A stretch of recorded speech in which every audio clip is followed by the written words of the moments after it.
Hello everyone and welcome to the biggest Jurassic World Evolution 2 video yet. Yesterday was a fantastic day filled with hype-inducing Jurassic World Evolution 2 news. We got a new trailer, new images, the pre-order and info on the Deluxe Edition, as well as big YouTubers like the Gaming Beaver and Best in Slot posting videos of their playtest. So, we have a lot to talk about. This is not going to be a short video because this is massive. And don't forget that there is even more to come today, as Frontier is also scheduled to appear at Future Game Show later today. Comment down below what you think they might be showcasing there. I'm personally feeling optimistic about a park management guide going in depth, literally, on how we can house our marine reptiles. I want to start this video by showcasing all of the new dinosaur species that have now been revealed, starting with the Deluxe Edition dinosaurs. If you get the Deluxe Edition of Jurassic World Evolution 2, you get different vehicle skins, extra building signs, and 5 additional species. I love the addition of the Attenboroughsaurus, named after David Attenborough, the brother of Richard Attenborough, our beloved John Hammond. But I might be most excited for the Pachyrhinosaurus. It just looks so good. The Huayangosaurus is an odd one to be a deluxe exclusive. I really thought that one would be in the base game. As for the other species reveals, it wasn't Ornithocheirus in the trailer, but actually, and here I go butchering dinosaur names. Not a dinosaur, flying reptile, excuse me. The Tropiognathus? I found that out while the video was already exporting when I looked at the new images online. Obviously, the video from yesterday was recorded right after the trailer launched and I hadn't looked at anything else yet. And it was too late to go back. I just wanted to get that video out for you guys as soon as possible. The Quetzalcoatlus is still an interesting omission. I have a sense that Dominion-specific creatures are being saved for a Dominion DLC next year to release along with the movie. That being said, we do see what appears to be a Giganotosaurus. It is so pixelated that I hesitate to draw any conclusions about that though. Possibly we are getting a Jurassic World Evolution styled Giga upon launch, and then with the DLC they add the Dominion model for the Giga to the game, so we'll have both. I know some people aren't the biggest fan of the Dominion model, so it would be kinda nice to have both models in the game. And speaking of Dominion, I'm also pretty sure that that is a Dreadnoughtus over there. Nice and chunky. In the UI, we also saw some new species get named. The Cerodactylus in the Gaming Beavers playthrough, thank you very much to Z Collins for pointing that out. The Indominus Rex gets mentioned, thanks to XManZY on Discord. And UTD Wally found a mention of Dr. Wu hybrids. This potentially means the return of the Spinoraptor, the Stegoceratops, and the Ankylodocus. In the Gaming Beavers video, he also releases a Plesiosaurus different from the Attenboroughsaurus. Although they are so similar that it is surprising to me that we're apparently getting both. Attenboroughsaurus might honestly have only been added just for the name, same with the Crichtonsaurus in the first game, in which, we already had plenty of Ankylosaurs if you ask me. Finally, in the trailer itself, new additions to the roster are the Carnotaurus and the Majungasaurus, which could also technically be a Rugops, but I think Majunga is a safer bet since that was the one that made the cut for the first game. Comment down below what your favorite new species reveal is from yesterday. I am personally really looking forward to that Pachyrhinosaurus. As you might have seen, I've already given my initial reaction to the trailer yesterday, but like I said, I wanted to give it a closer look this time around. One thing that completely flew over my head, and yes, pun intended, but that many people pointed out to me, is that the opening shot is actually of a Jurassic Park Pteranodon, and that makes me really happy to see. I hope we'll see them outside of Chaos Theory mode in our sandbox parks and such, because I'm personally not the biggest fan of the Jurassic World design for the Terra. Baryonyx and Allosaurus have gotten slight redesigns that make them look even better in my opinion, especially the Baryonyx, but also just look at this Allosaurus. It's glorious. It also looks like the baryonyx might exclusively eat fish, considering it doesn't have a double icon of both fish and meat, as we saw in the first Jurassic World Evolution. For me, the trailer is full of highlights, starting with the Carnotaurus taking down a Parasaurolophus. I love how imperfect it is, the way they both go down. It feels very real. I do want to talk a lot more about the hunting mechanic and the overall animations later in today's video, but we're first going to go through the highlights of the trailer. And that's mostly behaviors, in my opinion, like between these two Stegosaurus, Triceratops, Brachiosaurus, and Pseudoceratops, which the last one is just... Those two Pseudoceratops are conquering my heart right now. The fight between the Allosaurus and the Changzhousaurus is brutal. It also shows just how big they've made the Changzhousaurus, which is not necessarily very realistic. The dinosaur is actually relatively small for a theropod. However, we see in the trailer that it's basically the same size as the Allosaurus. The showstopper was, of course, the Mosasaurus jumping out of the water. Honestly, this trailer does not do the Mosasaurus nor this animation much justice. We get a much better look at it in the Gaming Beavers video, of which I'll show you a clip later on in this video. Honestly though, after all that excitement, it was the San Diego amphitheater that really got me. Like I said yesterday, I was expecting Jurassic Park content to be in the game, but I was not expecting the Lost World content specifically. The way this one is placed, it seems to have no function, it's not attached to anything. I hope it's not just purely decorative. I hope we can attach it to an exhibit and herd certain dinosaurs in at our own discretion to put on a showcase for our guests. That would be so cool. Other things of note from the trailer, we see a new biome. I think this is probably temperate forest. So we know we're getting 5 biomes in total, and so far we've seen taiga and desert, and now temperate, and we know we get tropical from Chaos Theory mode, so there's only 1 slot left. I'm really curious to see what biome will take that last spot. We saw in action how the aviary is built, and from all the playtest videos that were uploaded yesterday, we know the marine tanks work similarly. I have to say, while being able to completely freehand design a marine enclosure would have been cool, so far I'm not disappointed with how the system works. I really want to see just how big we can make our lagoon, but it's looking like we can get good sizes out of this system, and that's very exciting. Frontier also posted a ton of new images of the game on Steam and on the website, showcasing more of the new stuff that we get in the sequel, and just look at the improvements between these two shots. The new screenshot looks so much better. That first one, which we got really early on, kinda scared me a little bit, not gonna lie, but this one looks exquisite. It's super colorful, but honestly, I can get on board with that. And if you can't, well, you can also go for this look, which is, honestly, that's my aesthetic, but, you know, I can also do a hot pink seafood restaurant. No problem. I'm just really impressed with how the game is shaping up and everything that they've shown yesterday. I was not expecting quite this much content to come out of yesterday, and it makes me all the more hyped for what we can expect for this evening.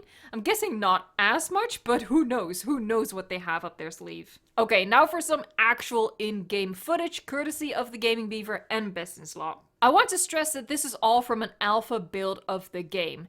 It's rough around the edges, as I'll get into, but until proven otherwise, I'm going to assume that some of these things are going to get ironed out and perfected between now and launch. Let's start with that Mosa feeding animation that the Gaming Beaver showcased very nicely in his video. Yes! Oh, yes! Know what it is? Yes! Ah, glorious. I mean, that is a jaw-dropping moment right there. We've wanted this since 2018 and we're finally getting it.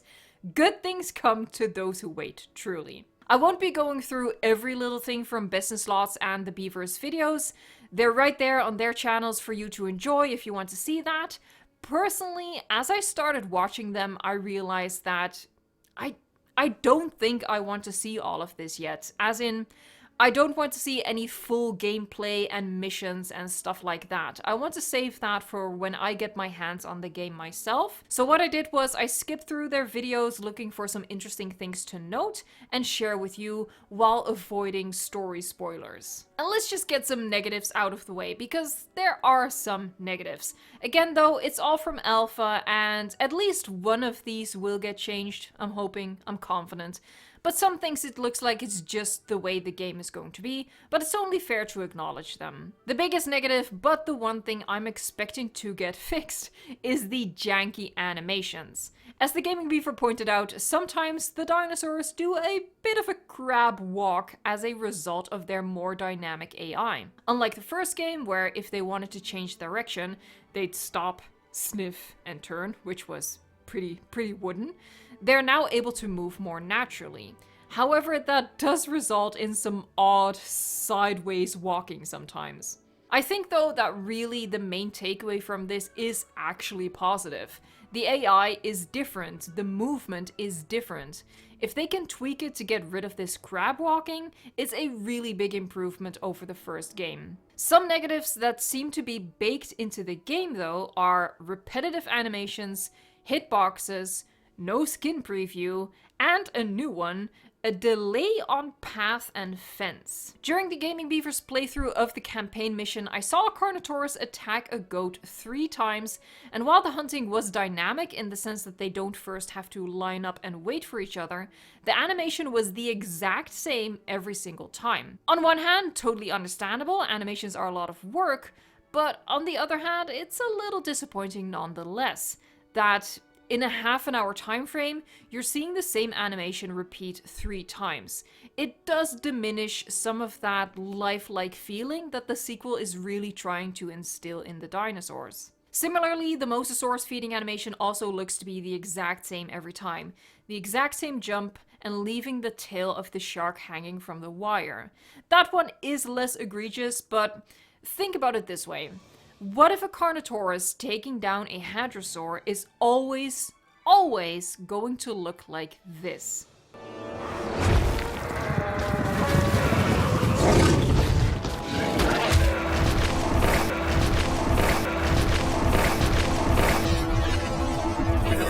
It's always going to trip and tumble over its prey.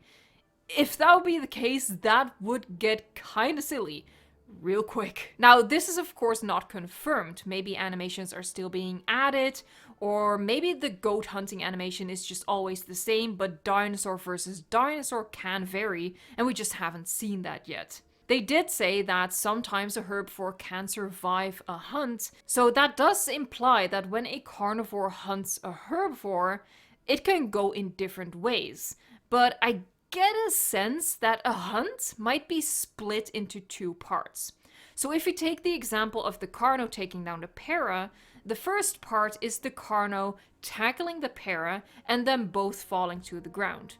And the second part is what we see in the next shot, where the Carno bites the neck of the Para, killing it. Possibly, and I'm theorizing here, please keep that in mind, Part A and Part B are always the exact same animation, but perhaps sometimes a variable in the code allows the Parasaurolophus to get up on its feet first before the Carnotaurus does and escape, and other times the Carnotaurus gets up and gets the kill. As in, Part A is always going to be the same. It's going to tackle, it's going to tumble, and then depending on who gets up first, either Part B gets initialized or the hunt is over and it was unsuccessful. That way, it is technically dynamic and the outcome is uncertain, but there's no real variation in the animation. We might not see a Carno take down a Hadrosaur in any different way, like without tripping and falling, for example. Again, totally not confirmed, just a thought I had, just something to keep in mind. At the very least, it does seem like there's only one goat feeding animation for the Carno, so possibly each carnivorous dinosaur has just one way to take out a goat. Hopefully there are differences between the species at least. The other negative, hitboxes. They're they're there. That's all I can say about it. From what I saw, they don't seem particularly atrocious, but it's not like what we had hoped, that there would be no hitboxes at all. Now, about the skin preview thing. Frontier, about the skin preview thing. Why isn't there a skin preview? Like, okay, maybe on one hand, I get it? Question mark? It is fun to be surprised by the outcome, I guess, but that doesn't weigh up to the inconvenience of not knowing what the skin is going to look like beforehand. Like, how are we supposed to remember our favorite combinations, and what if we accidentally keep just picking awful combos because we don't see what it's gonna come out as? I just think it's a missed opportunity. It is a little frustrating. You guys know how important skins are to me. And as a fourth and final negative, although this one is personal, I'm not a fan of path and fence not appearing immediately as you place it. I think to me it just looks like the game is stalling. Visually, it's just, I don't know, visually it triggers me. But to offset it with some positives, Fish and Wildlife Service now having to deal with rampaging theropods is absolutely hilarious. Just imagine working for Fish and Wildlife Service and, I don't know, you go from capturing and relocating feral ducks and maybe dealing with a bobcat or brown bear at worst, to suddenly your day job involving chasing down an Allosaurus.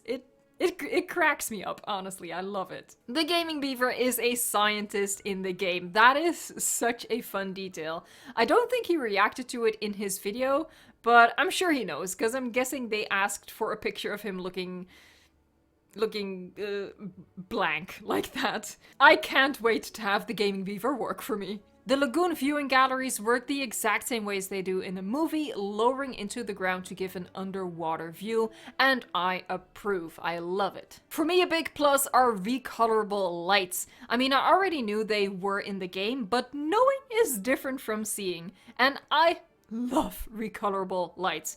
I pray the individually placeable lights are recolorable as well, because I am obsessed. It is such a mood.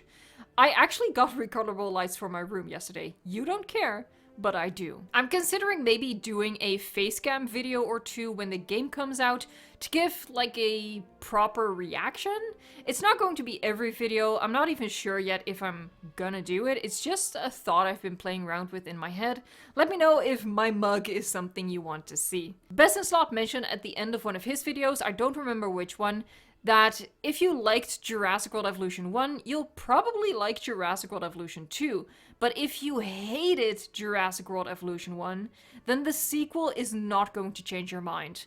Of course, that is just his opinion, but I'm guessing he has a really good point there. And that's something important for people to consider. If you are one of those people who was super disappointed with the first game and uninstalled after a couple of hours, but you're still on the subreddit and in my comment section 3 years later for reasons, then this sequel is probably not the game for you. For the rest of us who love the original, we have exciting times ahead starting November 9th. That is only 2 months and change left. Remember, you can pre-order the game right now, or if you still need to see more, there's more coming later today at Future Game Show and in the coming months, so stay tuned to see what else they are going to reveal about the game. Leave a like on the video if you did indeed like it, speak the holy language of the algorithm, and let me know in a comment, are you going to pre-order or not? Are you going to get the Deluxe Edition or not? Are the extras worth the extra money in your opinion? I'd love to know your thoughts. For now, thank you so much for watching, liking, subscribing, and until next time, enjoy the anticipation.